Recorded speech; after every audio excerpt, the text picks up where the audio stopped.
തുപ്പാക്കി ചരിത്രത്തിന്റെ rifle club. ചെത്ത് സാധനം. Retro മൂവിയാണ്. പവർ പാക്ഡ് ക്യാരക്ടേഴ്സ് ആണ്. പക്ഷെ കുറച്ച് പ്രശ്നങ്ങളൊക്കെ വരുന്നുണ്ട്. ഞാൻ പറയാം. സിനിമ ഡയറക്ട് ചെയ്തിരിക്കുന്നത് ആഷിഖ് കപൂർ ആണ്.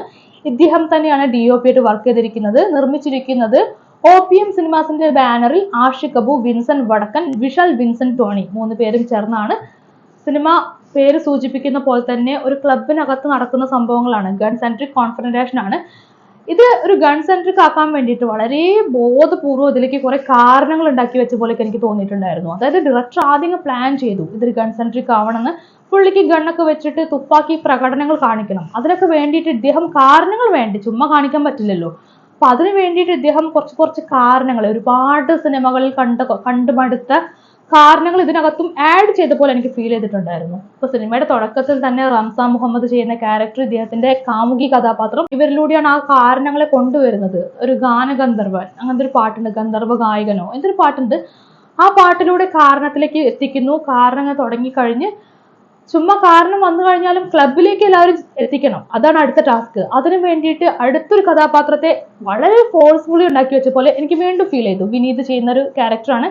ഒരു ഫിലിം ആക്ടർ ആയിട്ടുള്ള ഒരു ക്യാരക്ടറാണ്. ഷാജഹാൻ എന്നാണ് പേര്. പുള്ളി അടുത്തതായിട്ട് ചെയ്യാൻ പോകുന്ന ഒരു സിനിമയ്ക്ക് കുറെ സഹായകരമാവുന്ന കുറെ സംഭവങ്ങൾ ഈ ക്ലബിനകത്തുണ്ട്. അപ്പൊ അതിനൊക്കെ വേണ്ടിയിട്ട് പുള്ളി ക്ലബിലേക്ക് പോകുന്നു.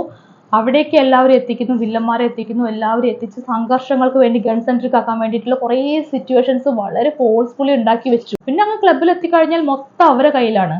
ക്ലബിൽ എന്ന് വെച്ചാൽ ഒരുപാട് ആളുകളുണ്ട്. 1-2 പേരൊന്നുമല്ല, ഒരുപാട് പേര് ഫാമിലി ആയിട്ട് ഒരു ഫാമിലി പോലൊക്കെ ജീവിക്കുന്ന ആൾക്കാരാണ്. അവരുടെ സ്നേഹമുണ്ട്, സന്തോഷമുണ്ട്. ഇതൊക്കെ ഭയങ്കര രസമാണ്. ക്ലബിനകത്ത് പോയി കഴിഞ്ഞാലും ഇവർ വളരെ ടൈം എടുത്ത് സിനിമയുടെ ഫസ്റ്റ് ഹാഫ് മൊത്തത്തിലായിട്ട് മാറ്റി വെച്ചിരിക്കുന്നത് ഈ ക്ലബിനകത്തുള്ള ഓരോരോ കഥാപാത്രങ്ങളെ പരിചയപ്പെടുത്താൻ വേണ്ടിയിട്ടാണ്. വളരെ സമയം എടുത്തിട്ടാണ് ഓരോ കഥാപാത്രങ്ങളെ പരിചയപ്പെടുത്തുന്നത്. അതിലെ തന്നെ ഏറ്റവും മൂത്ത കാരണവരായിട്ടുള്ള കഥാപാത്രമായിട്ട് ചെയ്തിട്ടുള്ളത് വിജയരാഘവനാണ്. കുഴുവേലി ലോനപ്പ് എന്ന് പറഞ്ഞ ക്യാരക്ടറാണ്. വിജയരാഘവൻ ഭയങ്കര രസമായിട്ട് ആ ക്യാരക്ടർ ചെയ്തിട്ടുണ്ട്. ഇപ്പൊ ലാസ്റ്റ് ഇറങ്ങിയിട്ടുള്ള കിഷ്കിന്ദ കാണ്ഡം, ആ സിനിമയ്ക്ക് വെച്ച് നോക്കുകയാണെങ്കിൽ എൻ്റർലി ഡിഫറെന്റ് ആയിട്ടുള്ള ക്യാരക്ടറാണ്, അഭിനയമാണ്. അപ്പൊ കുഴുവേലി ലോനപ്പനായിട്ട് ഇദ്ദേഹം വരുന്നു. ദർശന രാജേന്ദ്രൻ ഒരു കഥാപാത്രം ചെയ്യുന്നു. വാണി വിശ്വനാഥ് ചെയ്തിട്ടുള്ള ഇട്ടിയാന. പേഴ്സണലി എനിക്ക് വാണി വിശ്വനാഥിന്റെ ക്യാരക്ടർ ഒക്കെ കൊള്ളാമെന്നാണെങ്കിൽ കൂടിയും വളരെയധികം ടൈപ്പ് കാസ്റ്റ് ചെയ്യപ്പെട്ട ഒരു ക്യാരക്ടർ ആയിട്ടാണ് എനിക്ക് വാണി വിശ്വനാഥിനെ തോന്നാറുള്ളത്. മലയാള സിനിമയിൽ ഇത്രയധികം ടൈപ്പ് കാസ്റ്റ് ചെയ്യപ്പെട്ട ഒരു നടി വേറെ ഉണ്ടാവുമോ എന്ന് പോലും സംശയമാണ്. എത്രയോ വർഷങ്ങളായിട്ട് ഒട്ടും ഫെമിനിയൻ ടച്ചില്ലാത്ത കഥാപാത്രങ്ങൾ മാത്രമാണ് വാണി വിശ്വനാഥിന് കിട്ടിക്കൊണ്ടേയിരിക്കുന്നത്. അതിപ്പോ പുള്ളിക്കാരി ബ്രേക്ക് എടുക്കുന്നു, വീണ്ടും ബ്രേക്ക് കഴിഞ്ഞ് തിരിച്ചു വരുന്നു, വീണ്ടും ബ്രേക്ക് എടുക്കുന്നു. ഈ ഓരോ തവണ ബ്രേക്ക് എടുത്ത് തിരിച്ചു വരുമ്പോൾ ഇദ്ദേഹത്തിന് കിട്ടിക്കൊണ്ടിരിക്കുന്ന കഥാപാത്രങ്ങളൊക്കെ ഇങ്ങനെ തന്നെയാണ്. വളരെയധികം ബോൾഡ് ആയിട്ടുള്ള ആക്ഷൻ കൈകാര്യം ചെയ്യാൻ പറ്റുന്ന കഥാപാത്രങ്ങൾ മാത്രം. അതിൽ നിന്നും വ്യത്യസ്തമായിട്ടുള്ള കഥാപാത്രങ്ങളൊന്നും അവർക്ക് കിട്ടുന്നതായിട്ട് എനിക്ക് ഫീൽ ചെയ്തിട്ടില്ല. അപ്പൊ ലാസ്റ്റ് ഇറങ്ങിയിട്ടുള്ള സിനിമകളിലാണെങ്കിൽ പോലും എനിക്കൊന്ന് അന്വേഷിക്കും കണ്ടെത്തും ആ സിനിമയിലാ തോന്നുന്നു ലാസ്റ്റ്. അതിനകത്താണെങ്കിൽ പോലും പുള്ളിക്കാരിക്ക് ഇത്തരത്തിലുള്ള കഥാപാത്രങ്ങൾ മാത്രമാണ് കിട്ടിയിട്ടുള്ളത്.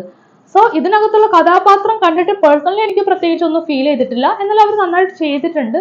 അതുപോലെ സുരേഷ് കൃഷ്ണ, സുരഭി ലക്ഷ്മി, ഇങ്ങനെ ഒരുപാട് ആർട്ടിസ്റ്റുകൾ ക്ലബിനകത്തുള്ള കഥാപാത്രങ്ങളായിട്ട് വരുന്നുണ്ട്. പൊന്നമ്മ ബാബു, ഇവരെല്ലാം പിന്നീട് അങ്ങോട്ട് സിനിമയുടെ സെക്കൻഡ് ഹാഫ് ആവുന്നതോടുകൂടി ഇവരെല്ലാം അങ്ങ് കയറിയിട്ട് തുപ്പാക്കി വെച്ച് തോക്ക് വെച്ചിട്ടുള്ള പ്രകടനങ്ങളാണ്. മൊത്തം വെടിവെപ്പ് എന്ന് വെച്ച് കഴിഞ്ഞാൽ അമ്മാതിരി തീപ്പൊരി പാർന്ന ലെവലിലാണ്. പിന്നെ സെക്കൻഡ് ഹാഫിനകത്ത് പ്രത്യേകിച്ച് കഥയോ കാര്യങ്ങളൊന്നുമില്ല. ഞാൻ പറഞ്ഞില്ലേ, ഇത് ഗൺ സെൻട്രിക് ആക്കാൻ വേണ്ടി എടുത്തൊരു മൂവി ആയിട്ടാണ് അതുകൊണ്ട് എനിക്ക് ഫീൽ ചെയ്തിട്ടുള്ളത്. ഇവരിങ്ങനെ സിനിമയ്ക്കകത്ത് ഇങ്ങനെ ഗണ്ണൊക്കെ വെച്ച് ഇങ്ങനെ ഓരോരോ സംഭവങ്ങൾ കാണിക്കുന്നുണ്ടെങ്കിലും ഈ ക്ലബിനകത്തുള്ള ഓരോ ആളുകൾക്കും ഈ ഗണ്ണിന് പിറകിലുള്ള ഓരോ ചരിത്രം പറയാനുണ്ട്. ഒരു വലിയൊരു കുടുംബ ചരിത്രം തന്നെ ഈ ഗണ്ണിന് പുറത്തുണ്ട്.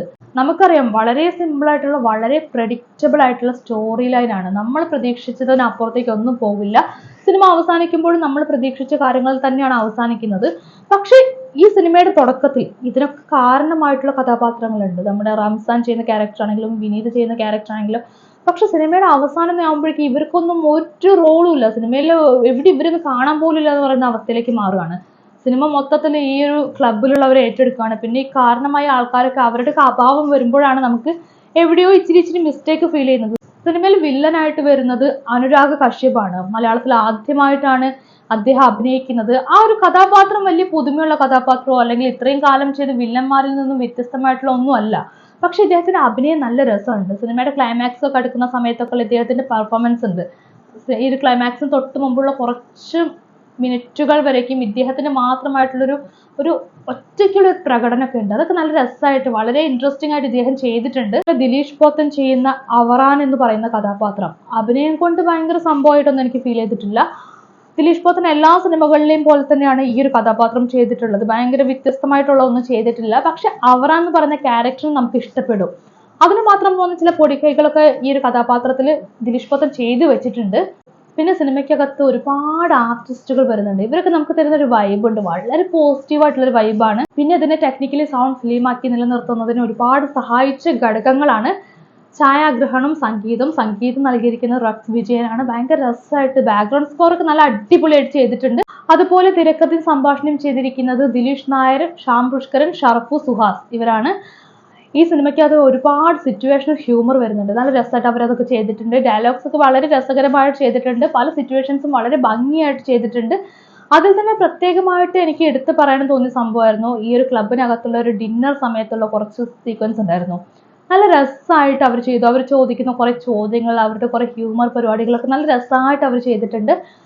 സോ സിനിമ ടോട്ടലി നോക്കുകയാണെങ്കിൽ ചെത്തായിട്ടുള്ളൊരു എക്സ്പീരിയൻസ് ആണ് കിട്ടിയിട്ടുള്ളത്. പക്ഷെ സ്ക്രിപ്റ്റ് നോക്കുകയാണെങ്കിൽ എനിക്ക് അത്ര ഓക്കെ ആയിട്ട് ഫീൽ ചെയ്തിട്ടില്ല. കുറേ സംഭവങ്ങളുടെ അഭാവങ്ങൾ കിടക്കുന്നുണ്ട്. സിനിമാറ്റിക് എക്സ്പീരിയൻസ് കിട്ടണമെങ്കിൽ തിയേറ്ററിൽ നിന്ന് തന്നെ കാണേണ്ട സിനിമയാണ്.